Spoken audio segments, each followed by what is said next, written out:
Itago niyo na lang ako sa pangalang Mitch. Hindi ako matatakotin, Sir Neb.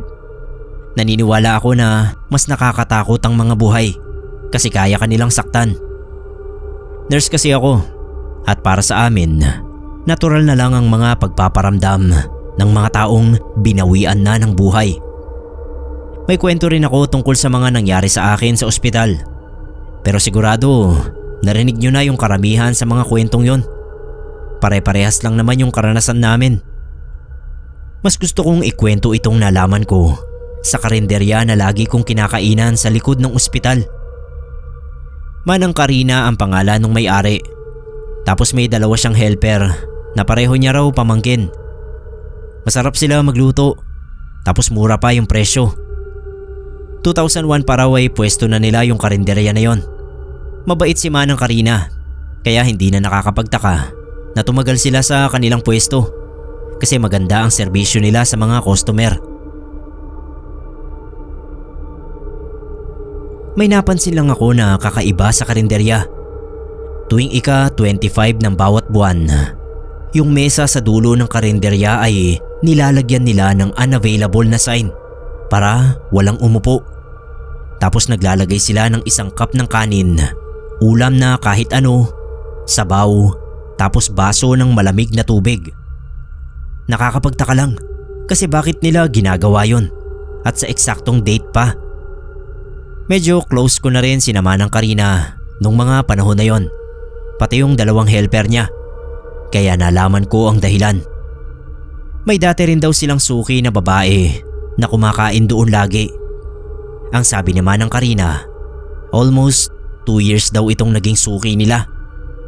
Yung tatay pala nung babae nakakonfine na ng matagal doon sa ospital. Nakaklose rin daw nila ito kasi mabait daw yung babae. Makwento rin, tuwang-tuwa raw si Manang Karina kasi kaedad ito nung anak niya na nasa probinsya at nag-aaral. Isang gabi nga na kumakain yung babae sa karinderya, bigla na lang daw itong bumagsak sa sahig. Natapon yung mga kinakain. Nangingisay na raw yung babae. Siyempre tinulungan nila, dinala sa ospital. Ilang araw lang ang lumipas, nalaman nilang namatay na ito.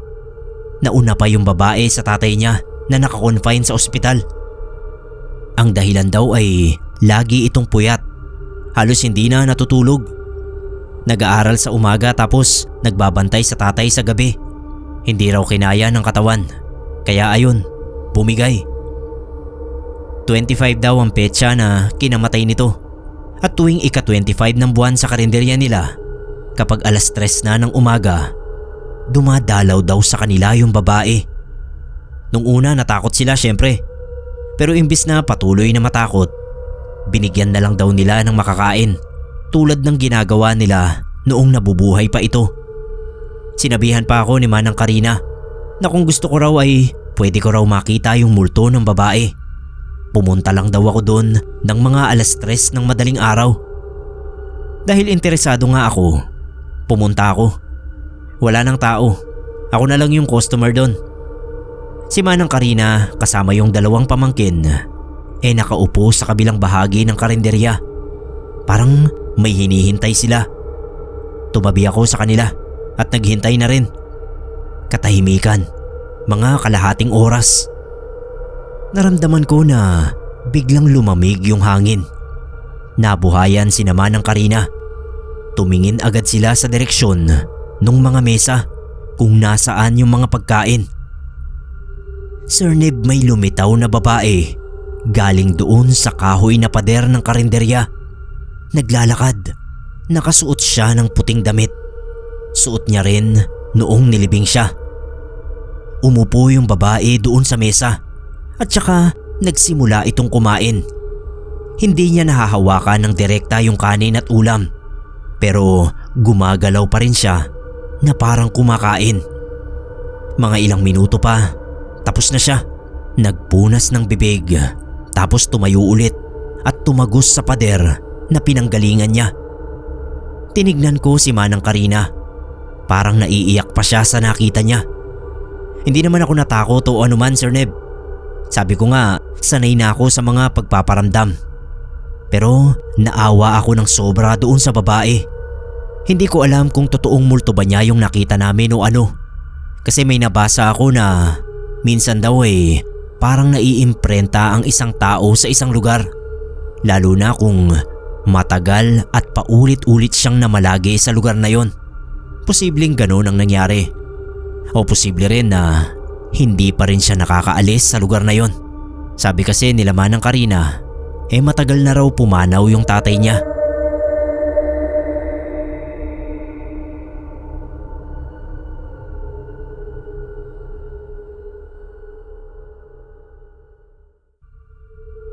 Ito ay kwento ng tita ko na dating katulong nila lola sa pagtitinda sa karinderya. Ngayon kasi si tita na yung nagmamanage noon. Kasi siya lang yung nakakuha ng talent at passion ni na lola sa pagluluto at pagtitinda. Noong dalagita pa si tita ay bihira siyang tumutulong sa karinderya dahil nag-aaral sila noon ni na papa sa Maynila. Pero kapag umuuwi sila tuwing bakasyon o tuwing may mahabang araw na walang pasok, ay doon siya naglalagay sa karinderya. Gustong gusto niya talagang tumulong kina lola. Mula sa paghahanda ng mga iluluto, hanggang sa pagluluto, hanggang sa pagsisilbi. Kaya nga ang kurso ni tita ay HRM. Hindi pa raw uso noon yung culinary at kung meron man ay napakamahal ng matrikula. Nagkaroon ng suki sa karinderya sina lola noon na ang pangalan ay Mansueto. Pero Manny ang tawag nila. Bagong lipat daw si Manny sa malapit kina lola at madalas sa kanilang bumili ng ulam. Nung minsan na umuwi si tita dahil 3 araw silang walang pasok, ay nakita niya si Manny. Maputi na si tita noon dahil ika nga ay nakakarating sa Maynila. Ewan ko ba kung bakit nga ba noon kapag tumira sa Maynila ang isang probinsyano, bigla raw pumuputi. Di takaw pansin si tita kasi nagliliwanag siya sa kaputian. Ito ba naman daw si Manny ay dinigahan na lang ng dinigahan si tita na nagseserbidora nung araw na yon. Tiyempo naman na wala sina lola at lolo dahil sa kung anong ibang dahilan. Sinasaway raw ng ibang serbidora si Manny dahil anak nga raw nila lolo si tita. Pero sige lang si Manny na para bang matagal na silang magkakilala ni tita. Hanggang sa yung mga sinasabi ni Manny ay off na at kahit daw yung ibang kumakain at bumibili ay napapatingin na rito. Humingi naman daw ng dispensa si Manny at pinagbigyan siya ni tita dahil akala ay sincere sa paghingi ng sorry. Tapos maya-maya ay humihirit na naman daw ito at medyo malaswa na yung tabas ng dila. Sabi pa raw ay hindi maganda sa mag-asawa yung natutulog ng magkaaway dahil nakakarami daw ng anak. Ayaw daw ni Manny na masira ang figure ni tita kapag ganoon, kaya wag daw silang mag-aaway. Doon na sumabog si tita, Sir Neb. Sinabihan daw nito si Manny na humarap muna sa salamin at amuyin ang sarili bago mangarap na makapangasawa. Ginatungan pa raw ng isang serbidora si tita at ang sabi ay nililigawan siya ng pinsan ni Richard Gomez kahit hindi naman totoo yun, para lang mapamukha kay Manny na hindi ito uubra sa standards ni tita. Napahiya si Manny, Sir Neb, at umalis na. Pero kinagabihan daw, noong nagsasara na sina tita, ay nakita niya ito na nakatingin sa kanya mula sa kabilang kalsada. Tinawag daw ni tita si lolo at papa at nagsumbong. Nung sitahin ito ni papa ay nagmamadaling tumakbo. Nung gabing yun din ay pinablatter nila lolo si Manny.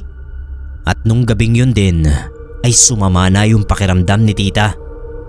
Hilong-hilo raw siya at sumasakit ang tiyan at balakang. Nadudumi raw siya pero hindi naman lumalabas yung dumi niya kapag nakaupo siya sa inidoro.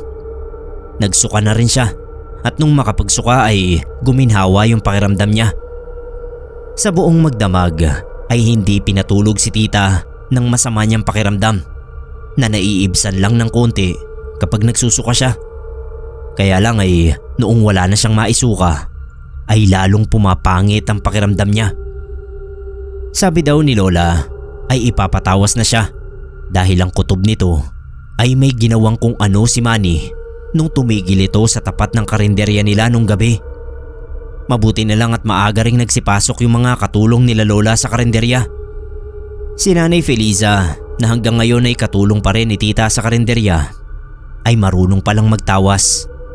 Siya ang tumingin kay tita kahit alas 4 pa lang ng madaling araw. Nakumpirma nga ni Nanay Feliza na kinulam ni Manny si tita. Kulam daw talaga yung word na ginamit ni Nanay Feliza. May binulong lang daw si Manny at pumadyak ng makatatlong beses sa lupa. Bago sumikat ang araw ay umukay ang pakiramdam ni tita. Si Manny ay hindi na bumalik sa karinderya pero nakikita raw nila lola na naroon lang din sa lugar nila.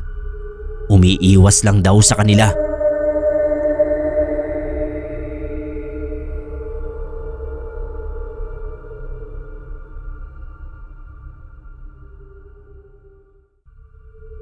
Maikling story lang po. Ako po si Janus. Dito ako sa Bulacan nag-aaral. Pero tuwing bakasyon ay umuwi ako sa amin sa Albay para doon muna mamalagi kapag walang pasok. Wala naman kasi akong gagawin dito sa Bulacan. Sabi ni mama baka gumastos pa raw ako sa kung ano-ano, kaya mas mabuti nang umuwi na lang ako. Nitong 2022, umuwi ulit ako. Excited nga ako kasi sabi ni mama, umuwi raw yung iba kong pinsan na galing abroad. Gusto ring magbakasyon sa amin. 2 days after nung end of school year, bumiyahe na agad ako. Bus yung sinakyan ko. Mahaba yung biyahe namin. Halos 12 hours din. Siyempre bawat kainan na madadaanan namin, tumitigil yung bus para makapagpahinga kami sa biyahe. Makaihi yung mga pasahero at makakain kung sino yung gutom. Sabi ko pa naman hindi muna ako kakain. Matutulog lang ako hanggang makarating sa Albay. Kaso hindi ko kinaya. Nagutom din ako at nang tumigil ulit yung bus sa isang karinderya, sumama ako sa mga bumaba. Luma na yung itsura nung karinderya. Halatang matagal na itong nakatayo. Konti lang yung customer kasi hating gabi na. Naghanap agad ako ng pwesto. Doon ako sa dulo na upo para mapag-isa ako habang kumakain. Umorder muna ako.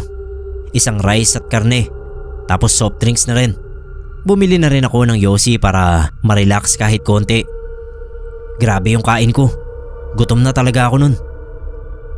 Matatapos na ako nung marinig ko na parang may umiiyak sa kung saan. Hindi naman ako natakot nung una kasi marami kaming kasabay na mga bata. Baka nababagot na o kaya hindi napagbigyan ng magulang. Naubos ko na yung ulam at kanin. Ininom ko agad yung soft drinks. Muntik na akong mapatalon nung maramdaman yung sobrang lamig ng kung ano sa paa ko. Tumayo ako at nung tignan ko yung ilalim ng mesa, may bata na nandoon. Nakaupo habang nakatitig sa akin. Maputlang maputla yung balat niya. Yung mata niya kulay pula. Nung buksan niya yung bibig niya ay wala siyang ngipin. Parang magang-maga yung itsura niya. May nakita na ako dati na ganoon ang itsura. Yung uncle ko dati. Nag-swimming kami sa isang ilog sa lugar namin. Lumakas bigla yung agos ng ilog. Yung uncle namin, nasama pala siya sa malakas na agos. Matagal namin siyang hinanap. Tapos nang makita namin siya, bloated na yung itsura niya. Magang-maga yung muka. Sir Neb, ganun na ganun ang itsura ng bata na nakita ko. Basang-basa rin yung suot niyang damit at punit-punit. Tumingin ako sa palibot. Wala man lang nakapansin sa nakita ko. Ako lang talaga. Ang ginawa ko, naglakad na lang ako palayo. Nagyosi ako doon sa likod ng bus. Pilit inaalis sa utak ko yung nakita ko. Pero hindi ko magawa. Alam ko multo yun. Hindi ako pwedeng magkamali. Isa lang dapat ang sisindihan ko. Pero naubos ko yung 4 na binili ko sa karinderya. Nagulat pa ako nung may tumapik sa balikat ko. Yung konduktor ng bus. Aalis na raw. Tinapon ko yung yosi at saka umakyat na. Mga ilang metro ang layo sa karinderya. Nakita ko na may tulay kaming madadaanan. Sa ilalim ng tulay na yon ay malaking ilog na hindi kita sa gabi kasi sobrang dilim. Nakatayo doon sa bungad ng tulay yung bata na nakita ko sa ilalim ng mesa. Nakatitig siya sa direksyon ko. Ako lang talaga yung nakakita sa kanya. Nung madaanan namin siya, ay bigla itong tumalon papunta sa ilog. Naisip ko, baka yun ang dahilan ng kamatayan niya. Tulad ni Uncle ay naligo din siya sa ilog at nalunod. Hindi na nahanap ang katawan, kaya hanggang ngayon ay nagmumulto. Malas nga lang nung karinderya na yun dahil malapit sila sa pinangyarihan ng insidente. Pumikit na lang ako at natulog. Nung magising ako, malapit na kami sa Albay.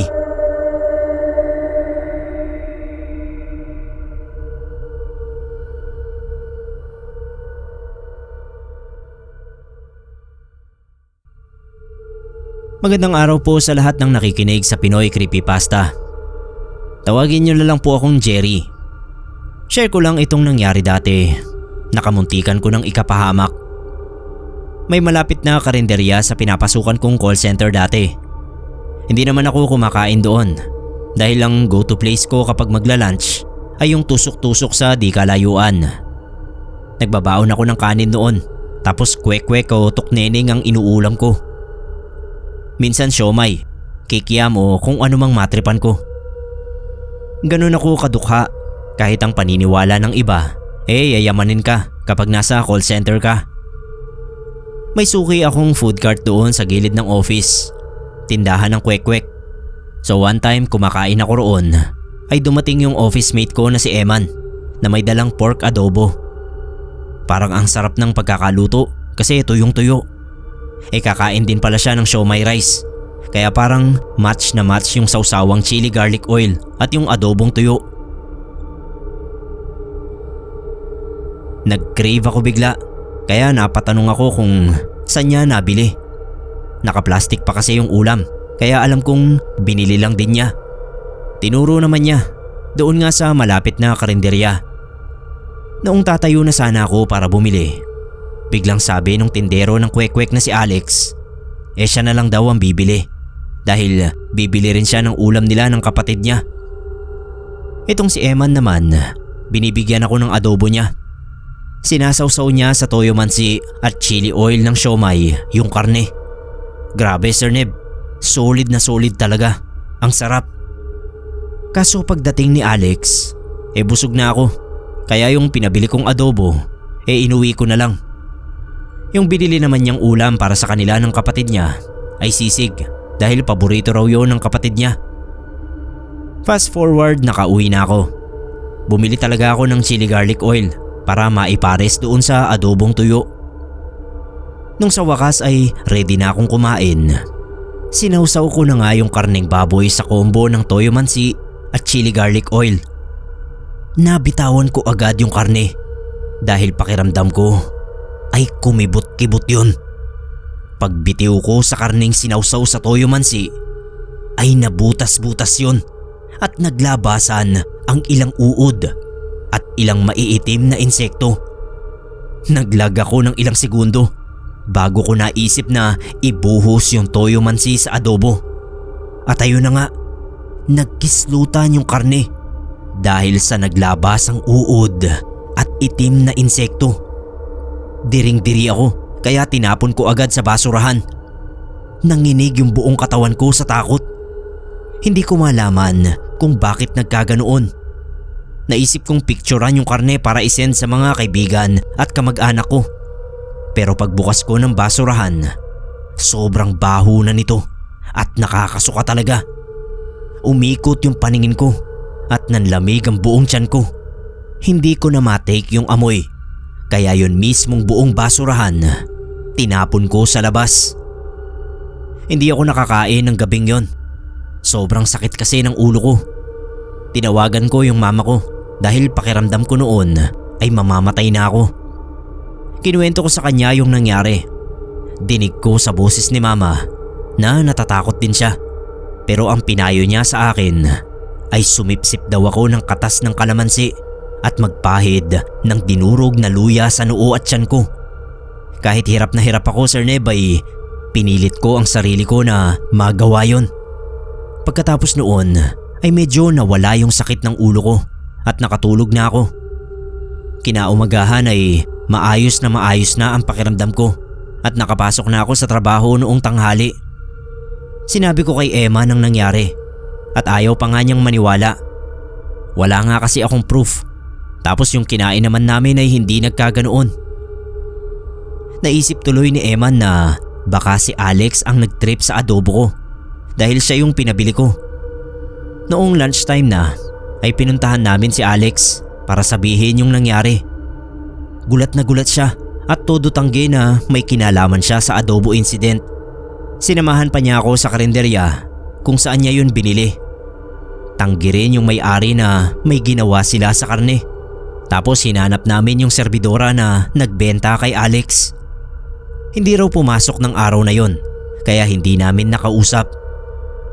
Bumalik kami the next day para uli roon sa serbidora. Pero hindi pa rin daw ito pumasok. Hanggang sa isang buong linggo na raw na hindi pumapasok o nagte-text man lang yung serbidora. May nabuo tuloy na hinala sa isipan namin na baka ito nga ang may kagagawan sa adobong inuuod. Pero bakit naman? Sabi ng iba kong kakilala, baka si Alex talaga ang punteriya noong serbidora. Sa adobo raw nilagay yung kung anumang lason dahil yung sisig na isa pang binili ni Alex ay nilalagyan ng kalamansi. Siguro daw ay naiinggit kay Alex yung serbidora dahil yung ibang customer sana ng karinderya ay sa kanila kumakain.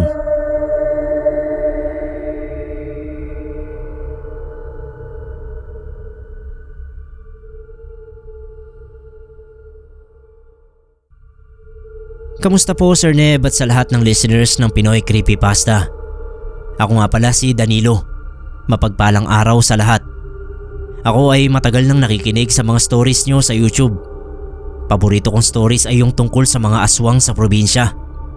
Para akong bumabalik sa pagkabata kasi mahilig din magkwento ng ganoon yung yumao kong lolo. May gusto rin sana akong ibahagi na kwentong nangyari sa akin bago pa mag-pandemic. Matagal na rin. Pintor po ako dati. Contractual kami kung gumawa. Madalas na mga nagiging customer namin ay malalaking kumpanya. Mga hotel, mall, apartment at kung ano-ano pa. Maayos naman ang kita ko nun. Bale, isa pa lang ang anak ko, Sir Neb.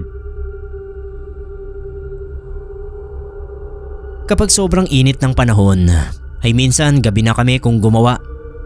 Gustong gusto ko yun noon kapag hating gabi kami kung magpintura sa mga building kasi sobrang dali lang ng trabaho. Mapresko yung hangin sa taas. Isang beses nga ay na-assign kami dito sa isang 3-story building. Gabi, mga 9 PM kung kailan halos wala ng tao. May mga scaffolding lang kami na nakatali sa itaas. Tapos ay pinapaandar ng malaking puli. Tapos yun na, pintura dito, pintura doon. Kapag break time, naghahanap ako lagi ng pwesto na pwede kong mapagyosihan. Nakita ko agad yung lumang tindahan na parang malaking kubo. Halatang hindi na ginagamit kasi sira-sira na yung mga haligi. Naglakad ako sa harap nun. May poste kasi ng ilaw at doon ako pumwesto.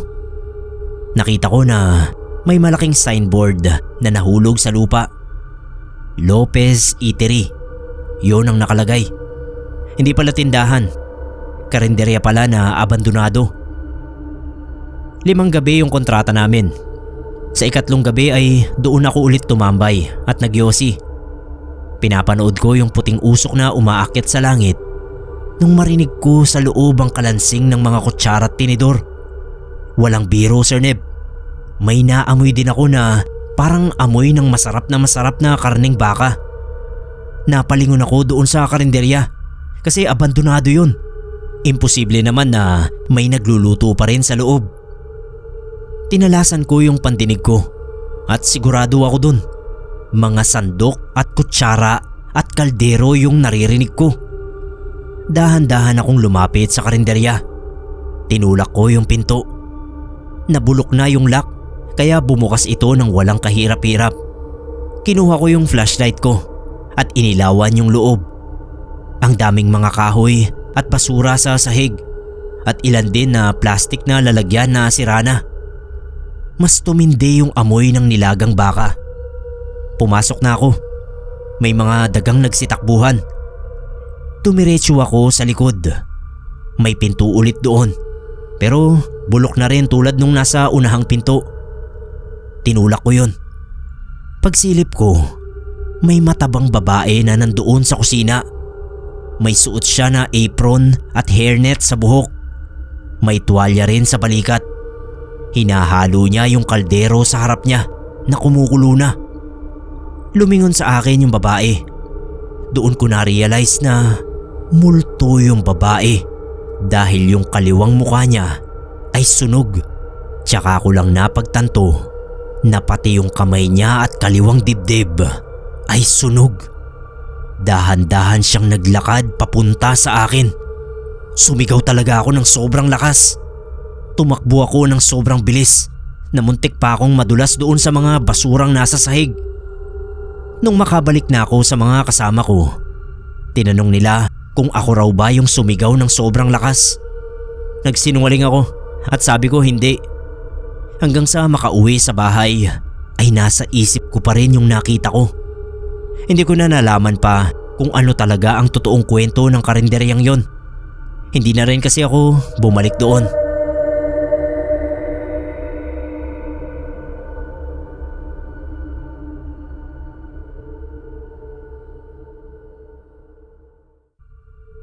Medyo malungkot lang po itong isishare kong kwento.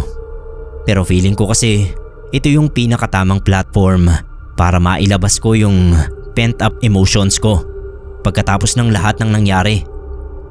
Sana po ay hindi ako mahusgahan dito. Alam kong mali ako pero hindi naman siguro ganoon kagrabe yung pagkakamali na yon para magdulot ng sobrang pasakit sa buhay ko. Tawagin niyo na lang po akong Yvette. Nangyari ito this past April lang. Noong nagbakasyon kami sa Boracay ng ilang kaibigan ko. Sir Neb, wala akong intensyon na sirain ang imahe ng Boracay. Dahil sa totoo lang ay paborito ko yung lugar na yan. Ilang beses na akong nakarating doon at talaga namang hindi ako nagsasawa. Mabait ang locals at marami na rin akong naging kaibigan dyan. Kaya lang ay mukhang last na punta ko na sa Boracay yung bakasyon ko noong April. Sanay na kami riyan at alam na namin yung mga murang kainan, souvenir shops at pati na rin mga hotel. Nitong nakaraang April nga ay nagbalik kami sa Boracay para sa aming bakasyon. Sa paboritong hotel kami nag-check-in at bumisita rin sa mga paboritong karinderya. Kilala na kami ng may-ari ng karinderya na maikukwento ko. Regulars na kami roon kapag nasa Bora kami. Tapos may isang ale na tourist din yata ang pumuna sa amin ng mga kaibigan ko. Medyo napapalakas na kasi yung boses namin sa pagkukwentuhan kasi kausap namin yung anak ng may-ari ng karinderya. Nagkakamustahan kami. Then yung ale na may kasama rin na sariling grupo niya, sinitsitan kami. Parang teacher sa classroom na nagsasaway ng maingay na sitsit. Napalingon kami sa kanya at yung anak ng may-ari ay humingi na lang ng dispensa sa kanila. Tapos hininaan na lang namin yung usapan namin. Kaso may sinabi yung isa naming kasama na nagpasabog ng tawa ko talaga. Natawa ako ng malakas at ang sumunod na nangyari ay may tumapik sa balakang ko. Paglingon ko ay yung ale na sumitsit sa amin. Sabay hawak na niya sa magkabilang balikat ko. Nakatayo na siya sa likod ko.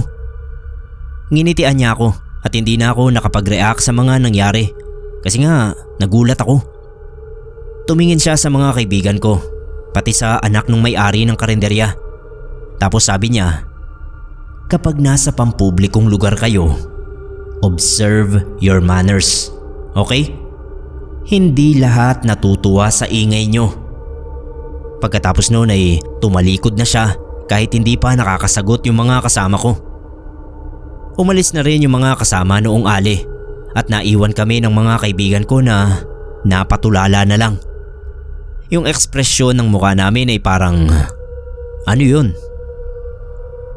Kinahapunan noong nasa hotel na kami ay nagkaroon ako ng grabing pananakit ng puson. Parang pinipilipit yung laman loob ko na sumisigaw na talaga ako noon. Kinailangang tumawag ng ambulansya kasi yung dalawa kong kaibigan parang na food poison. Nagsusuka sila at dumudumi. Yung tatlo pa naming kaibigan ay hindi na magkanda-ugaga sa pag-aasikaso sa amin. Kaya nagpatawag na ng ambulansya para mahatid kami sa emergency. Sir Neb, nakunan ako. 9 weeks na si baby pero ayon sa OB ay wala yung upper body niya. Kalahati lang si baby sa kung anong dahilan. Sa totoo lang ay hindi ako prepared na mabuntis noon. Pero tatanggapin at mamahalin ko si baby ng buong buo kung nabuhay lang siya. Kaya lang ay ganoon nga ang nangyari. Napaaga yung uwi namin sa Bora dahil na rin sa pinauwi kami ng parents ng isa sa mga kaibigan namin. Ipapatawas niya raw kami dahil may kutob siyang naaswang kaming tatlo. Pero hindi naman aswang ang lumabas sa tawas, kundi parang usog daw. Naingayan daw sa amin kaya pinaliparan kami. Iyak ako ng iyak noon, Sir Neb. Dahil lang sa simpleng bagay ay nawalan ako ng baby. Pero ang sabi noong nagtawas sa amin ay wag daw akong mag-alala. Dahil babalik ng 3 beses doon sa nangkulam sa akin ang ginawa niya. Habang buhay na raw nadadalhin ng angkan nito ang kamalasang nakuha niya dahil sa pagpatay sa inosente kong anak. Kahit papano ay isang ganti na rin yon at hustisya para sa baby ko. Pero sana ay mas mainam kung nakilala ko yung ate na yon para makita ko yung paghihirap nila. Hindi naman namin sinasadyang makaistorbo sa kanila pero ganoon ang ganti niya. Pasensya na po, Sir Neb, kung naparanta ko dito sa inyong channel. Sobrang sakit lang kasi nang nangyari sa akin.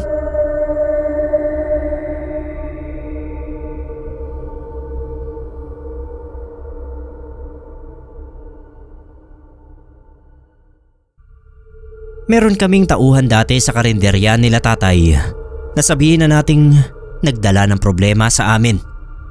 Paano ba naman ay ginambala kami ng aswang dahil sa kanya. Hello po sa lahat ng nakikinig sa Pinoy Creepypasta. Ako nga pala si Margie.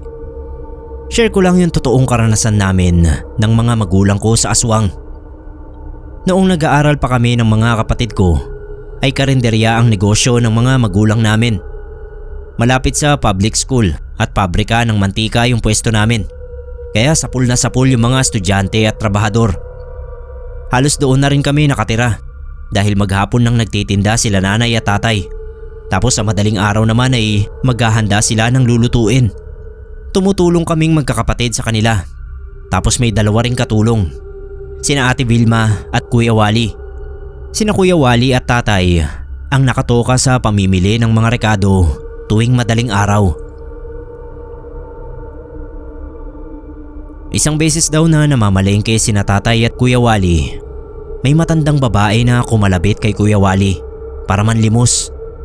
Noon daw ay pinaparada pa lang ni Kuya Wally yung tricycle, habang si tatay naman ay nauna nang pumasok sa palengke.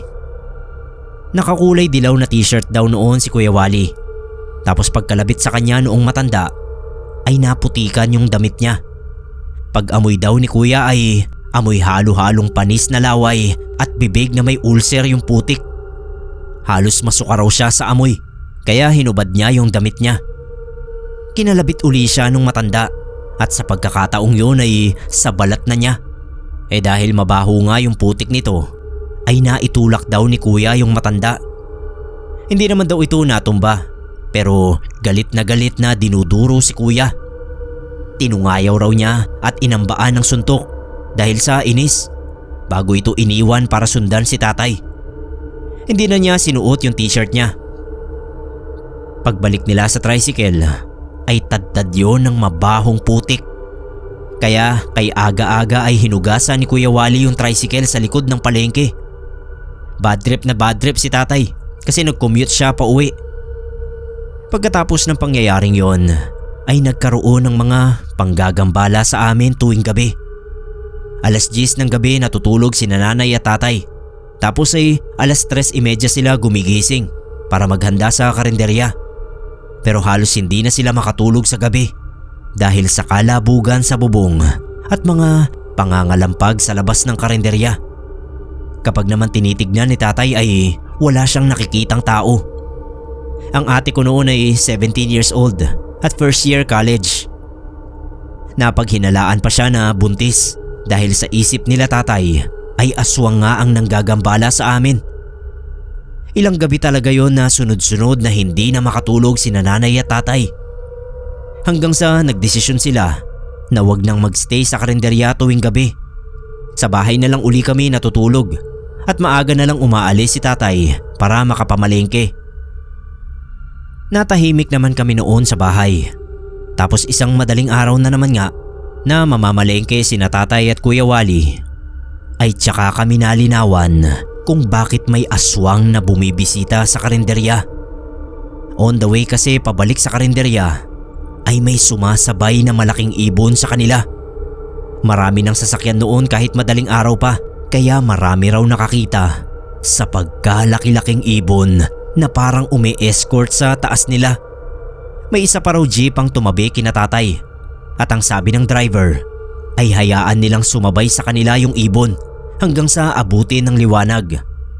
Ganoon na nga sana ang gagawin nila kung hindi lang kailangang madala ang mga paninda.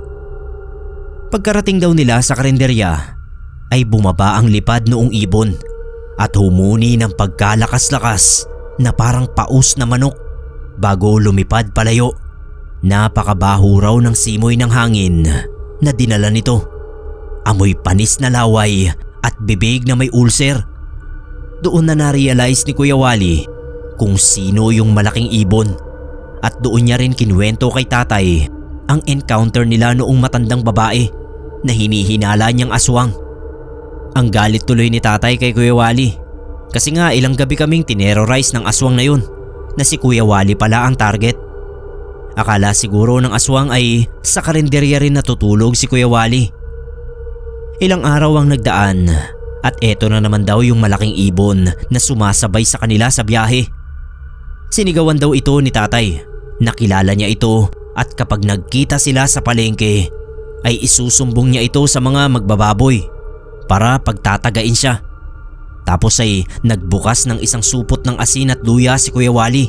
Unti-unti raw nilang napag-iwanan yung ibon hanggang sa hindi na ito nakaagapay sa kanila at tuluyan nang nawala. Nung mga sumunod na araw ay wala nang sumasabay na ibon sa kanila at nakabalik na kami sa pagtulog sa karinderya dahil wala na ring nangangalampag sa bubong namin tuwing gabi.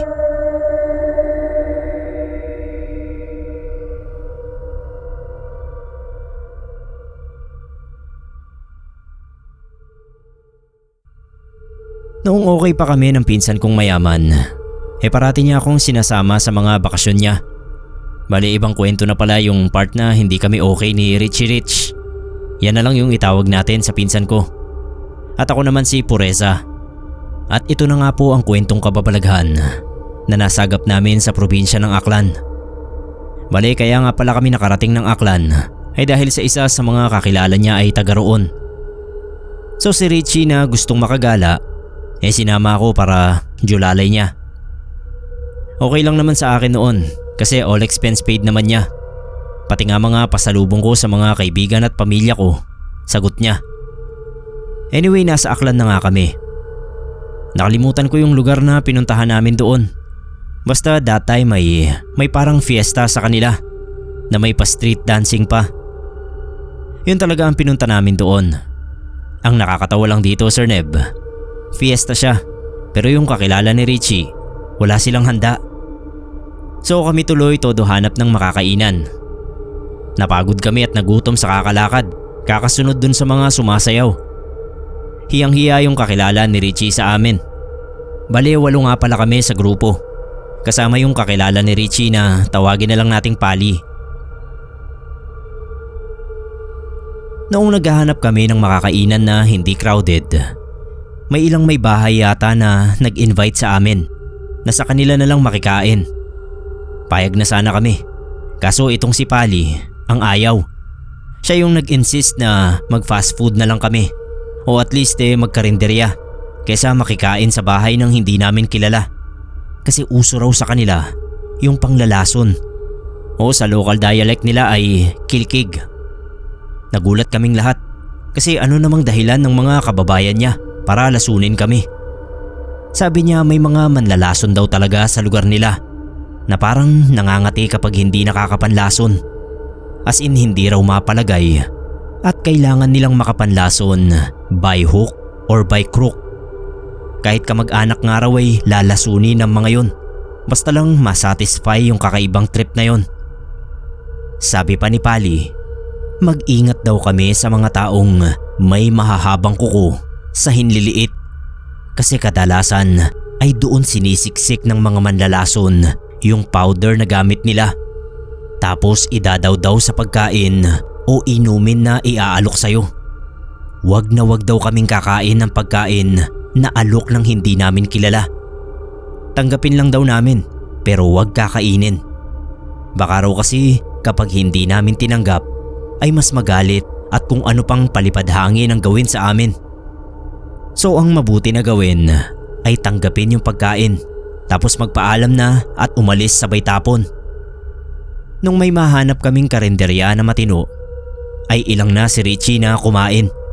Pero sabi naman ni Pali ay safe doon sa karinderya kasi yung mga ulam at kanin ay hindi naaabot ng mga customer na pwedeng maglagay ng lason. May display cabinet lang sila na doon ka pipili ng ulam tapos isi-serve sa'yo. Yung service water din nila ay hihingin mo talaga sa serbidora dahil nag-iingat nga sila sa mga nanlalason. Nalaman namin yon kasi nga nagtanong din si Pali sa serbidora. Sabi ni Pali kung ligtas ba sa manlalason yung karinderya dahil sa display cabinet. Natawa yung serbidora at sabi ay halos ganoon lahat ng karinderya sa lugar nila. Nakakasira din nga daw kasi sa negosyo. Kwento pa ni ate serbidora, may pangyayari ng araw noon na may karinderyang nagsara dahil may isang matandang manlalason na ginawa ng libangan ang mandawdaw sa ulam na paninda. Kumakain pa raw sa karinderya yung biktima ni Lola ay napapatakbo na lang sa banyo para magsuka o dumumi. Kaya naman daw nalaman kung sino yung nanlalason ay dahil tatawa-tawa raw ito kapag umi-epekto na yung lason. Pinayuhan pa kami ni ate na para makasigurado na safe ang iniinom namin ay mas mabuti pang soft drinks o bottled water na lang ang inumin namin. Patawa nga kasi parang nabudol kami. Pero okay lang sa akin. Hindi naman ako ang gumastos. Hindi naman kami na biktima ng manlalason sa Aklan.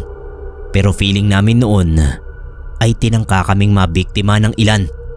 Kasi ang dami talagang nag-aalok sa amin na kumain sa bahay nila kahit hindi naman namin sila kilala. Tanggi lang ng tanggi si Pali. Ewan ko lang po Sir Neb. Baka friendly lang din talaga yung mga taga roon. Pero mabuti na yung sigurado.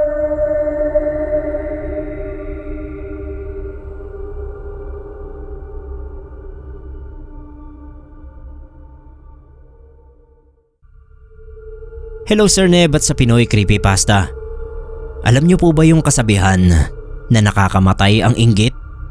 Parang tales of suspense po yata itong story ko. Kasi hindi naman mga aswang o multo ang kontrabida rito, kundi mga karaniwang tao lang din. Karaniwang tao na inggitero't inggitera. Ako nga pala si Jordan Sir Neb. Share ko lang yung kwento ng kapitbahay naming si Ate Beth. Alam ko yung kwento niya kasi si Mama lagi ang kasama niya noon na magpagamot kay Katuring na albularyo. Regular din kasing nagpapagamot si Mama noon kay Katuring. Pero nagpapahilot lang siya ng mga lamig-lamig niya sa katawan. Magaling din kasi magmasahe si Katuring. Si Ate Beth kasi may catering business. Pero noon pa ay karinderya ang business niya. Maliit lang, yung sa tapat lang ng bahay nila at kokonti pa yung niluluto niya. Kasi siya lang naman yung gumagawa. Tapos yung bangkuan niya, Bali, yun din mismong patungan ng mga kaserola na may ulam. May space lang talaga para doon kumain yung customers niya. Tapos hindi pwedeng maramihan kasi maliit lang talaga. Tapos naglagay ng isang separate na lamesa yung asawa ni Ate Beth na si Kuya Ramil. At doon na nagsimula na dayuhin yung karinderya nila. Hanggang sa yung isang mesa ay nadagdagan ng nadagdagan. Syempre Pinoy tayo, kaya may gagaya dyan. Okay lang naman kina Ate Beth kung may gumaya sa kanila. Kaso nagkaroon ng issue na botsa raw yung tinitindang karning baboy ni na Ate Beth. Ewan kung sino yung nagpasimula noon, pero ang hinala nila ay baka kalaban lang din nila sa negosyo. Hanggang nagdesisyon sina Ate Beth na kumuha na ng pwesto sa bayan para mas madali sila mapuntahan ng customers at mas malaki at maganda ang pwesto. Nakabili ng tricycle sina Ate Beth noon, nakapagpaayos ng bahay at nakapagpa-aircon. Doon na nagsimulang magkasakit si Ate Beth. May constant headache siya na pabalik-balik, pero normal naman ang test niya. Nagkaroon din siya ng mga bungang araw sa katawan at kapag daw nagsimula niyang kamutin ay pailalim ng pailalim ang kati na ayaw na niyang tantanan ng kakakamot hanggang sa magdugo na yung balat niya. Tuloy ay tumigil siya sa pagtao sa karinderya kasi nakakadiri nga namang makita na kamot ng kamot yung tindera tapos galisin pa. Iba na raw yung kutob ni Ate Beth kasi isa rin yun na mapaniwalain sa mga kulam-kulam. Noon na siya nagpasama kay mama, kay Katuring. Hindi nga nagkamali si Ate Beth na may nagpapakulam nga sa kanya dahil sa inggit. Ang gusto raw mangyari nitong naiinggit na ito ay mahirapan ng husto si Ate Beth at magastusan ng magastusan dahil sa pagpapagamot hanggang sa bumagsak ang kabuhayan niya. Iyak daw ng iyak si Ate Beth noon kasi wala naman nga silang inagrabyado, pero may nasasagasaan pala sila. Ang masaklap lang Sir Neb ay hindi naman daw nalalayo sa kanila ang nagpakulam kay Ate Beth. Kakilala lang din nila at talagang malapit sa kanila. Ibig sabihin ay kamag-anak. Lalo siyang napaiyak kasi ang inaasahan niya ay kalaban sa negosyo ang nagpakulam sa kanya. Yun pala ay kamag-anak pa. Matagal-tagal din na ginamot ni Katuring si Ate Beth. Tapos nasisense daw noong nagpakulam na ginagamot si ate, kaya mas dinagdagan pa niya yung pasakit. Nakakakita na raw ng kulay pulang tao na may sungay si Ate Beth. Yung pagpunta-punta niya kay Katuring ay pahirapan na rin dahil naging sobrang sensitive niya sa liwanag. Yung mga galis-galis niya sa sobrang sakit ay hindi na niya magalaw yung mga paa niya at kamay. Para ba siyang nalapnos ang balat kaya nagdidikit-dikit na. Porsigido lang din talaga si Katuring na mapagaling si Ate Beth kaya siya na mismo ang pumupunta sa bahay nila. Hanggang sa pati si Katuring ay pinadadalhan na ng sakit noong nagpakulam kay Ate Beth. Mabuti na lang at may mga kaibigan pa na albularyo si Katuring na siyang tumulong sa kanila. Malapit na raw kasing gumaling si Ate Beth kaya pati yung gumagamot sa kanya ay dinadamay na. Kalaunan nga ay gumaling din si Katuring at Ate Beth at ang dahilan, naubos na raw kasi yung pera ng nagpapakulam sa kanya.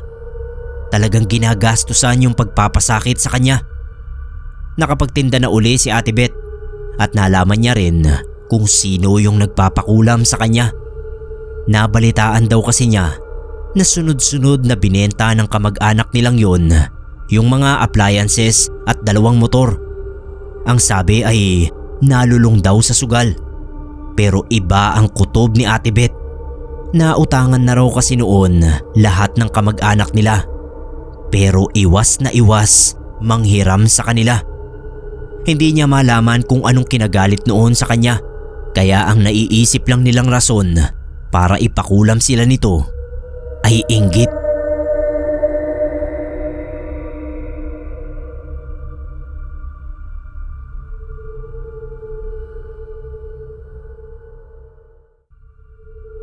Cheska ang pangalan ko. May natatandaan lang ako na nangyari sa akin na nakakatakot. Ito ay noong panahon na hindi pa ako nag-aaral sa kolehiyo at nagtatrabaho pa ako kung saan saan. Isa sa mga napagtrabahuhan ko noon ay yung karinderya ng kakilala ni mama. Nirefer niya ako kasi sabi ko gusto ko talaga noon na makapag-ipon para makapag-aral ako sa susunod na school year. Mabait naman yung may-ari. Siya si Aling Lalin. Tuwang-tuwa nga ako noon kasi parang may special treatment ako sa kanya. Kasi close na close daw sila ni mama. Noong nag-aaral pa sila. Kaya turing na raw niya sa akin parang anak na. Ang gaan lang ng trabaho ko noon, Sir Neb. Taga-serve lang ng pagkain sa mesa. Kapag wala masyadong tao, pwede gumamit ng cellphone. Uso pa noon yung mga textmate. Wala pang messenger. May mga clan na pwede mong masalihan para mas marami kang ka-text. Isang hapon nakaupo ako nung magsidatingan yung maraming tao. Magkakasama. Nakadamit pa na puti yung iba. Galing pala sa lamay. Napuno yung karinderya namin. Naubos yung kaldero ng kanin at ilang putahe namin. Matapos yun nagluto pa si Aling Lalin kasi baka raw magsidatingan yung iba niya pang suki. Mga 4:00 ng hapon, ang tanging kumakain na lang ay isang lalaki. Nakadalawang rice na siya at mukhang o-order pa. Bigla ba namang nahulog yung malaking cardboard na nakasabit sa poste na nasa gitna ng karinderya. Nakasulat doon yung menu namin sa araw na yon. Pinulot ko. Binalik ko sa poste at naupo ulit sa gilid. Nahulog ulit yung cardboard. Nagtaka na ako kasi wala namang hangin. So bakit bigla na lang mahuhulog yung cardboard na yon? At saka maayos yung pagkakabalik. Hinding-hindi siya basta mahuhulog kung walang gagalaw nun. Pinagmasdan ko yung cardboard. Umuugoy-ugoy muna ito. Parang may kung sinong gumagalaw nun na hindi ko makita. Tapos tsaka tumalsik sa sahig. Hindi ko maintindihan nun yung nakikita ko. May nantitrip ba sa akin? Yun ang tanong ko sa sarili ko. Binalik ko yung cardboard. Imbis na bumalik sa pagkakaupo, ay tumayo lang ako sa harap nun. Hinintay kung anong mangyayari. Sir Neb, tumalsik ulit yun. Nagulat ako nung tawagin ako nung lalaki na kumakain. Sabi niya, wag ko na raw ibalik yung cardboard. Itago ko na lang daw sa likod kasi hindi raw ako titigilan nang nakikipaglaro sa akin. Kumunot yung noo ko. Sabi ko, sino po ba? May tinuro siya sa tabi ko. Sabi niya, yung dalaga na kanina pa nakatayo sa harap ng poste. Kwento niya, may third eye daw siya. Kaya nakikita niya ang ganoong klaseng mga nilalang. Malamang ay naiwan daw yon ng kung sinong mga nagpagpag sa karinderya namin. Natakot ako pero ginawa ko naman yung sinabi ng lalaki. Tinago ko sa likod yung cardboard. Tapos bumalik ako. Tinanong ko siya kung anong dapat kong gawin para umalis yung multo. Sabi niya hayaan lang daw namin. Total yung mga ganoong multo raw ay bumabalik din naman sa kung saan talaga sila namatay kalaunan.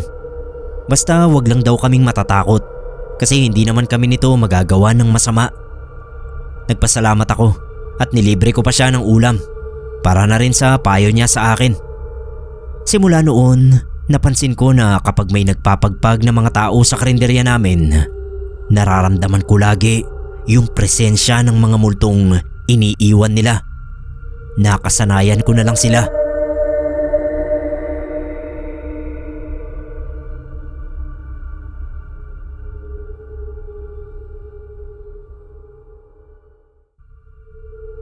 Ang pangalan ko po ay Roxanne, 28 years old.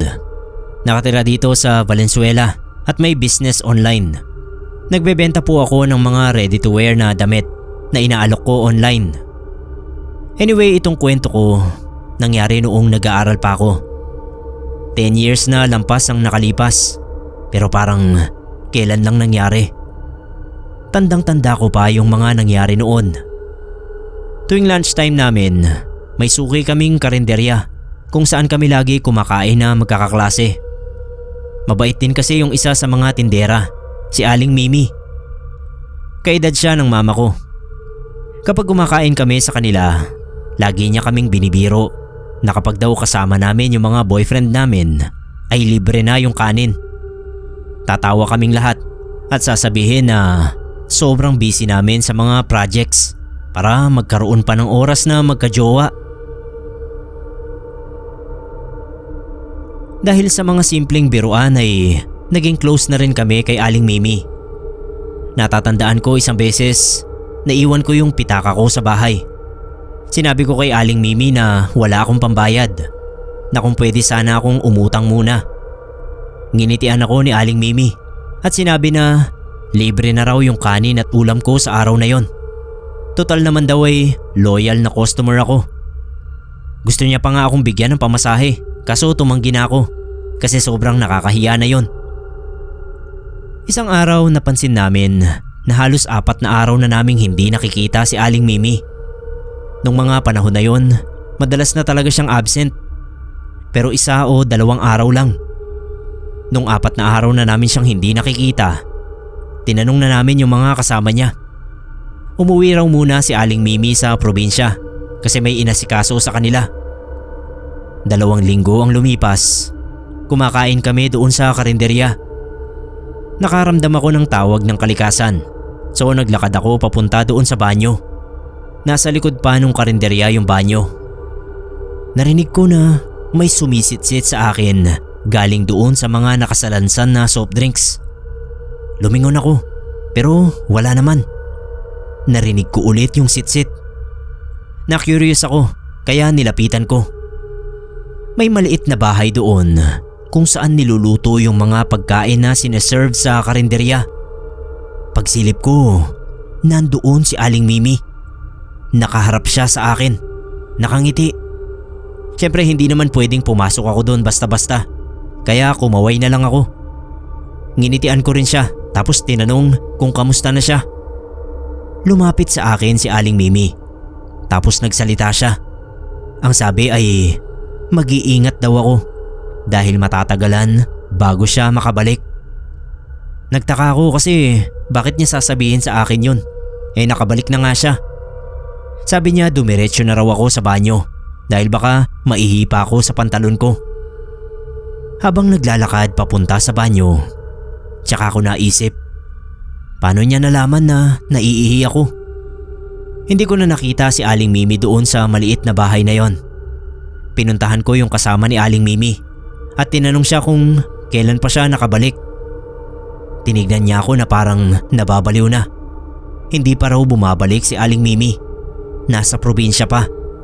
Sabi ko imposible kasi nakita ko pa lang siya doon sa bahay. Sumunod na araw habang pumipili kami ng mga ulam na kakainin, nilapitan ako nung kasama ni Aling Mimi. Sumama raw ako sa kanya. Pumunta kami sa gilid ng karinderya kung saan kami lang 2 ang makakapag-usap. Tinanong niya ako kung nakita ko raw ba talaga si Aling Mimi kahapon. Sabi ko oo. Kinuwento ko sa kanya yung nangyari. Medyo natigilan siya. Sabi niya sa akin, kahapon daw ay binawian na ng buhay sa ospital si Aling Mimi. Yun daw nakita ko sa bahay ay siguradong kaluluwa ni Aling Mimi. Malamang ay nagpapaalam ito sa akin bago man lang siya bawian ng buhay. Hindi ko na napigilan yung sarili ko. Umiyak talaga ako nang marinig ko yon. Sinabi ko rin yun doon sa mga kasama ko at maging sila ay umiyak din. Sayang nga lang at sobrang layo ng probinsya ni Aling Mimi kaya hindi man lang namin siya nadalaw bago siya ilibing.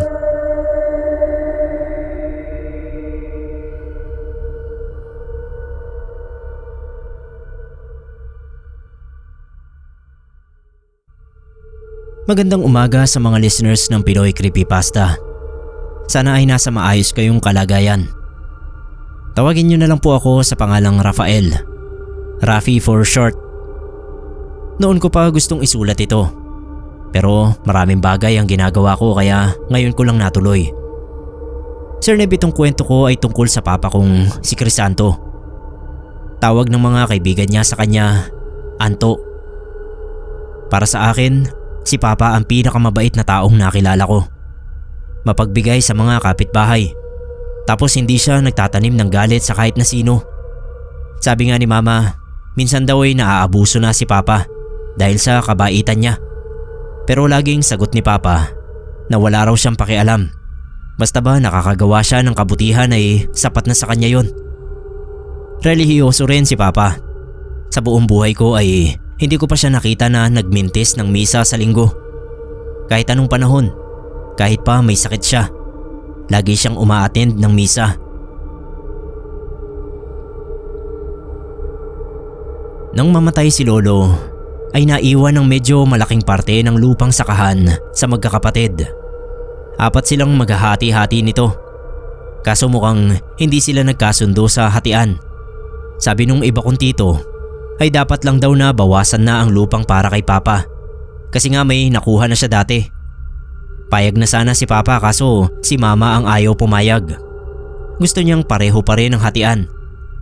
Lugi raw kami kung papayag na lang kami sa ganoong hatian. Dahil sa nangyari na yun ay parang naging magkakaaway yung magkakapatid. Naalala ko na yun ang unang taon na hindi kami nagkaroon ng reunion sa Pasko. Kasi nga magkakagalit yung magkakapatid. May karinderya yung asawa ni Tito Mike na si Tita Lia. Tuwing pananghalian, kahit magkagalit si Papa at Tito Mike, ay doon pa rin kumakain si Papa. Kasi suporta na rin daw sa business ng tito ko. Nung una normal naman ang lahat. Kaso ilang linggo pa ang lumipas ay nagsimula nang magkasakit si Papa. Nagsusuka siya gabi-gabi ng kung ano-anong bagay. Sabi ni Mama, dalhin daw sa ospital si Papa. Pero matapos ang 2 araw sa ospital, walang nahanap na sakit ang mga doktor. Sa albularyo namin dinala si Papa at doon namin nalaman ang dahilan kung bakit siya nagsusuka. Kinukulam daw siya ni Tita Lia ng paunti-unti. Sa ganoong paraan daw ay unti-unting bibigay ang katawan ni Papa at mamamatay ito kalaunan kung hindi magagamot. Maalam daw ang gumawa ng kulam na ito. Hindi makapaniwala si Mama sa narinig niya. Kasi si Tita Lia, hindi naman siya yung klase ng babae na gagawa ng ganito kasamang bagay kay Papa. Matagal na proseso ang paggagamot kay Papa. Halos 5 araw kaming nagpabalik-balik sa albularyo para lang mawala lahat ng lason sa katawan niya. Si Mama, isa sa mga una niyang ginawa ay kinumpronta niya agad ang asawa ni Tito Mike na si Tita Lia. Nung una, tumanggi pa ito. Pero nung malaman niya na ang albularyo mismo ang nagsabi na siya ang may gawa, ay umamin din si Tita. Rason niya, kung mamamatay raw si Papa, ay maaayos ang problema nila. Muntik nang sabunutan ni Mama si Tita doon mismo sa karinderya. Pero buti at naawat sila ng mga tao. Kalaunan, hiniwalayan ni Tito si Tita Lia. Nalaman namin na talagang maalam siya sa mga pangkukulam. Si Papa gumaling din naman siya, pero hindi na siya tulad ng dati. Naging sobrang tahimik niya na. Ibang-iba sa masayahin niyang pag-uugali. Malamang daw ay epekto ito ng kulam na muntik nang pumatay sa kanya. Hindi na rin daw ito magagamot pa, sabi ng albularyo. Ang ending ay nagkasundo naman silang magkakapatid sa hatian. Nakakalungkot lang na kailangan pa talagang may mangyaring masama para maayos ang pag-aaway nila.